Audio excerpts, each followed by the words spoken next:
A mí en lo personal el futuro. Es decir, ya no veo tanto el día de hoy, ¿no? Yo cuando escribo más bien estoy pensando que Cuba será diferente en un plazo de 7 a 10 años, ¿no? Y, y en cuanto a historia en específico, lo que me gusta más es escribir crónicas de la calle, sobre todo de los barrios marginales, ¿no? Yo nací en un barrio marginal, de la jinetera, de los perdedores, en fin, pequeñas cosas. No soy tan pretencioso pensar que con una crónica puedo reflejar la realidad cubana, ¿no? Más bien intento reflejar como yo veo, o una parte de la realidad, sobre todo habanera, ¿no? Que es lo que mayormente escribo. Es donde vivo. ¿Y en cuántos años en total tienes como periodista? Yo me inicié en el periodismo independiente en diciembre del 96, serían 15 años. 15 años. No, diciembre del 95, diría para 16 años ahora. En una agencia que había fundado Raúl Rivero, un poeta y periodista que ahora vive en Madrid, que se llamaba Cuba Press. Ahí estuve hasta el 2003 y después hago periodismo por mi cuenta. Bueno, sobre todo el reto mayor yo creo que es la insuficiencia que tienen de información, ¿no? Es decir, el periodista en Cuba generalmente, al no poder acceder a fuentes gubernamentales, él tiene que recalar en la crónica y en los artículos de opinión, ¿no? No puede hacer un gran reportaje porque no hay balance, no puede hacer... Entonces tiene que caer en la crónica, testimonio y artículos de opinión, ¿no? Y el otro es, sobre todo la mayoría, ¿no? No es mi caso, pero la mayoría de los periodistas independientes es el problema del dinero, ¿no? La mayoría son muy mal pagados y tienen muchos problemas para acceder a internet, ¿no? Tienen que estar yendo a embajadas, a la oficina de interés de Estados Unidos que es La Habana, ¿no? Sí, creo que son los grandes retos que tiene el periodismo independiente en Cuba. Yo en lo particular no creo que un gobierno, llámese Estados Unidos, o pueda llamarse Tonga, ¿no? Se abroga el derecho de intervenir con la mejor razón del mundo, como traspolar la democracia a Cuba en los asuntos internos de un país, ¿no? Yo personalmente no lo veo correcto. Ahora, desde el punto de vista, tratando de hacer lo más objetivo posible, yo creo que un partido político o un grupo o cualquier movimiento necesita dinero, ¿no? Lo dijo Napoleón, dinero y más dinero. Y por tanto, si Estados Unidos públicamente apoya a grupos disidentes con dinero para promover la transición, pues entonces estos grupos disidentes en Cuba deberían dar cuenta, ¿no? Sobre todo tendrían que ser más transparentes con sus propios correligionarios, seguidores, personas que estén dentro de ese partido, ¿no? Porque yo me imagino, si hay muchos negocios turbios, con 20 millones, supongo que en un futuro, cuando tengan el erario público, entonces lo saquearían decididamente. Yo creo que, no sé, estoy siendo optimista si llegan 5 millones en equipos, en cosas así. Además, yo preguntaría al gobierno de Estados Unidos de qué manera 15 o 20 millones pueden traernos la democracia, ¿no? Porque entonces, ¿para qué hace falta la guerra? Vamos un poco de millones, bueno, y llegan las democracias a los distintos países donde no las hay, ¿no? Porque si hay un punto de coincidencia, o al menos la tengo con la administración de Estados Unidos, es que en Cuba no hay democracia. Pero no veo de qué manera puede ser efectiva libros, radio, laptop, eso va a traer la democracia, ¿no? No sé, creo que mirando desde su ángulo, creen que con eso pueden ayudar el trabajo de una serie de personas aquí, ¿no? Pero no estoy muy seguro dónde van a parar ese dinero, ¿no? Sí, hay muchas personas que creen que no deben aceptar dinero de ningún gobierno, ¿no? Hay otros que eso les da igual, están en su derecho. Yo soy de los que piensa que no debo aceptar, o al menos abiertamente así, ¿no? Ni solapadamente dinero de ningún gobierno, ¿no? Sencillamente prefiero, o al menos si necesitaría, yo sé que el periodismo es caro, ¿no? Sobre todo se necesita laptop, se necesita cámara fotográfica, que aquí evidentemente uno pues no la puede comprar con su salario. Ayuda de alguna fundación, en fin, no sé, otra manera que no sea el dinero abierto de un Estado, y sobre todo cuando ese Estado se llama Estados Unidos, ¿no? Y Mira, no tengo todos los elementos, ¿no?, para juzgar la política del USAID. Incluso Cuba es uno de los tantos países que el USAID otorga dinero, ¿no? Creo que hay una lista, no sé cuántos podrán haber, ¿no? Ya te digo, lo que me ha demostrado, porque esto lleva años, ¿no? Es decir, pudiera llevar 20 años, algo así, que diferentes gobiernos de Estados Unidos otorgan crédito o dinero al cash a grupos como el USAID o incluso o fundaciones, ¿no? Lo que El punto del dinero, que también el gobierno los manipula, ¿no? Que nadie, bueno, si conoces opositores disidentes, verás que ninguno es rico, o periodistas independientes mucho menos, ¿no? Es que yo no lo veo efectivo. Yo no creo que porque uno reciba más o menos dinero, eso pueda traer, ¿qué efectividad? Es decir, yo no lo veo en 15 o 20 años, no lo noto, no. Que eso redunde en algo beneficioso, ¿no? Y creo que lo que solo se ha servido en una parte para propaganda del gobierno, ¿no? Contra los grupos de opositores estos que lo reciben. Y la pregunta mía es, bueno, si el gobierno de Estados Unidos no otorga dinero, ¿desaparecería la oposición en Cuba? Yo no lo creo. Bueno, como el gobierno también aboga en contra del embargo, con lo cual estoy en desacuerdo con el embargo de Estados Unidos contra Cuba, porque aquí en La Habana se pueden comprar desde equipos informáticos de él hasta manzanas de California, ¿no? En divisa. Al fin del embargo, que beneficia para mí, sobre todo al gobierno de Fidel Castro, cuando no exista, la economía cubana no va a florecer y no va a ser como Bahamas, ¿no? Pues entonces es viceversa. Cuando no haya dinero, no se le otorgue crédito a los disidencias en Cuba, yo creo que de todas maneras seguirá existiendo disidencia, ¿no? Es mi punto de vista, quizás peque de ingenuo. Me preocupa, buena pregunta. Es decir, como yo lo veo, un poco, que quizás si me lo hubiera preguntado con 25 años, te hablaría que es muy bonito y donde habrá libertad para todo, pero yo ahora soy un poco pesimista. Yo creo que el futuro de Cuba, como pinta, lo veo como Rusia, un capitalismo de Estado, la peor versión, ¿no? Veo que hay una serie de empresas militares que están copando todos los negocios, ¿no? Que existen aquí en Cuba, los pocos negocios que dan beneficios, ¿no? Con una oposición que para mí ni pinta ni da color. Yo siempre le llamo disidencia bananera, en el sentido que está dirigida más hacia el exterior que para los problemas de aquí, de su propia comunidad, de su barrio, ¿no?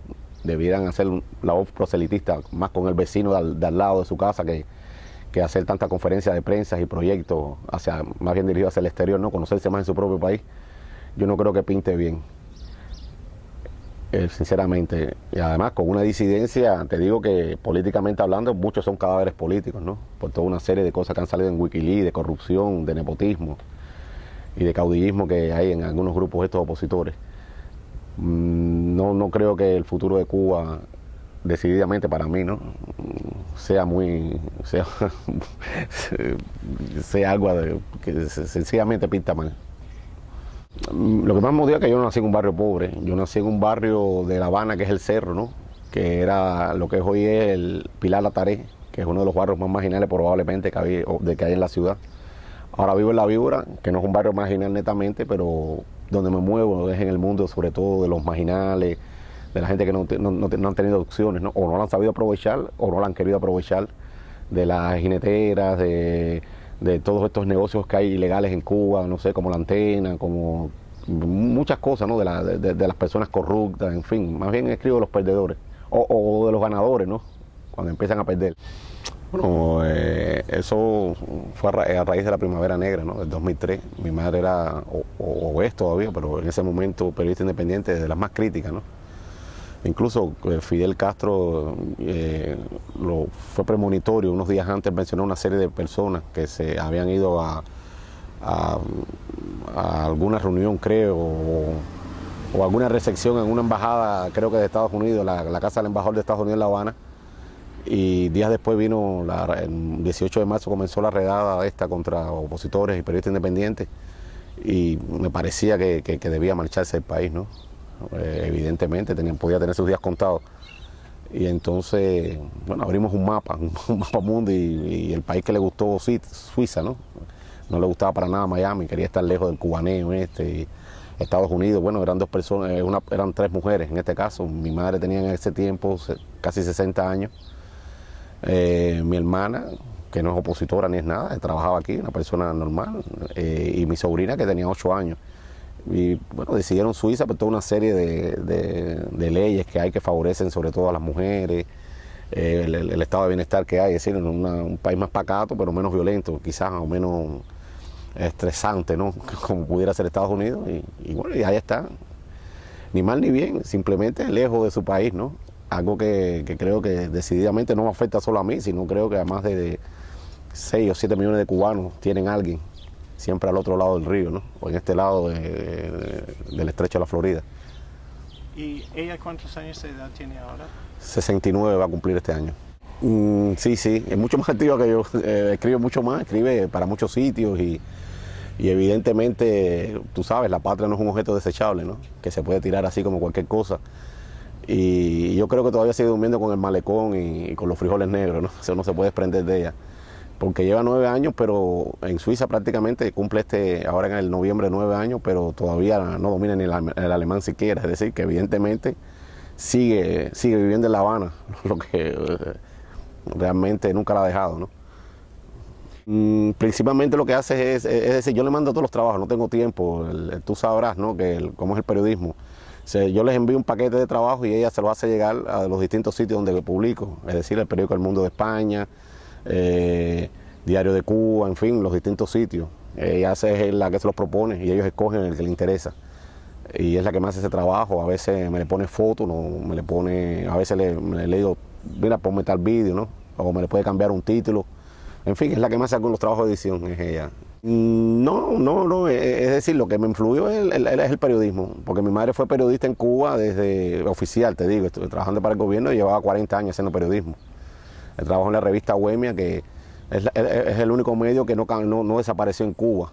Es decir, después de la revolución, ¿no? Todos los periódicos se nacionalizaron, Fidel Castro los expropió, pero la revista Bohemia siguió existiendo. Ella trabajó en esa revista donde en su momento estuvo la creminata del periodismo cubano.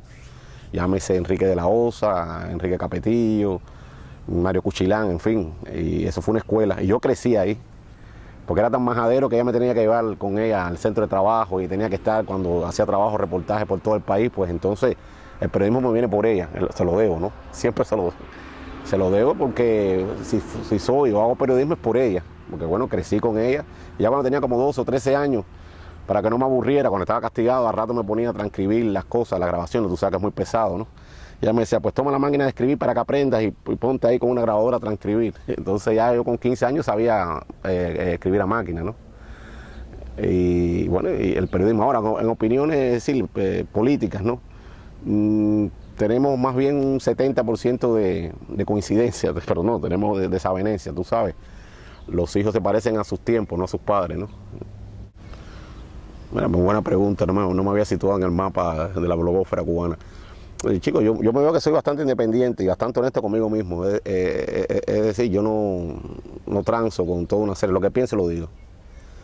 Y eso, por supuesto, me ha traído problemas con la disidencia aquí cubana, ¿no?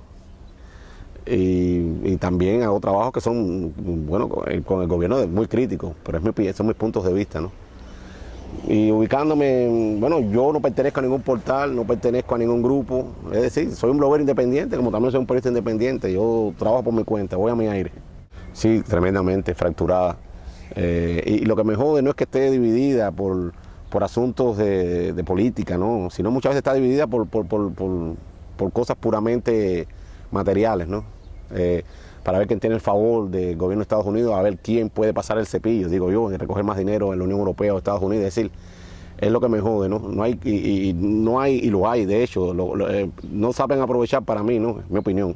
Los puntos de coincidencia, que son muchos, es decir, que la gente o que mucha gente quisiera un cambio democrático o quisiera toda una serie de mejoras dentro del país para propulsar un proyecto en común, ¿no? Sino que se entra al chanchullo, al descrédito, a la política esta de alcahueterismo, ¿no? A los chismes, y no se hace realmente un lobby o una política para tratar de buscar una salida a Cuba, porque todos proponen que hay cambio, pero nadie tiene un proyecto de, bueno, ¿y qué cambio y cómo puede ser ese cambio, ¿no?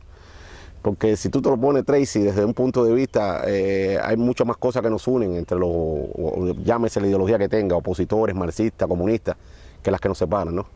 Porque todos tenemos que sufrir con cojones, me gusta decir malas palabras, con el mal transporte, con cómo el agua, el 60% del agua se pierde y no llega a las casas, con el estado de la vivienda, que hay un 65% que está en regular o en mal estado, con el mal trabajo que ha hecho el gobierno en el plano económico. Yo creo que eso nos afecta a todos, cómo ha caído la calidad de la salud pública, que era uno de los orgullos que tenía la revolución de Fidel Castro, incluso el deporte, porque que yo me pregunto cómo el gobierno puede ser tan tonto de permitir que los atletas deserten después de formarlos 15 años, en vez de permitir que puedan competir por su cuenta, ¿no? Y ponerle incluso hasta un impuesto.